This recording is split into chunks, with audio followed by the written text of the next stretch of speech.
Hello. Gandang umaga. Ito yung YB ko.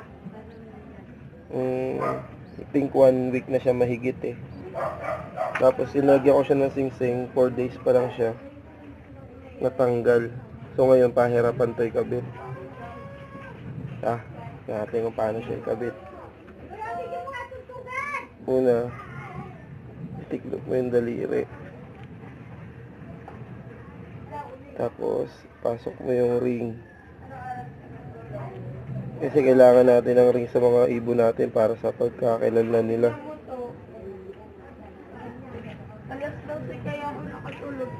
Gaya niyan. Tongkado na. Ang laki na ng paa niya, oh. Halos ayaw na pumasok. So, ito yung magiging pahirapan kung paano natin siya masisingsingan. Kaya yan, medyo masakit to para sa ibon. Nakakaawa pero kailangan natin lagyan siya ng singsing.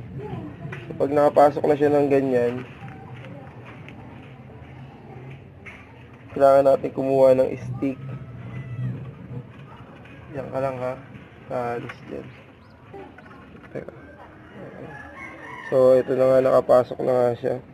Kailangan natin ng stick or kahit anong matigas na bagay na pwede mong isukso dito. Ang gagawin mo, isusungkitin mo yung isang daliri niya.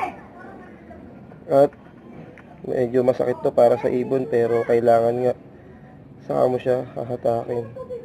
So, ayan mga kalapatid, ayan kung paano ikabit sa napag-iwanan na lumaki na agad na maagang ibon yung ring nila. Okay, sa susunod uli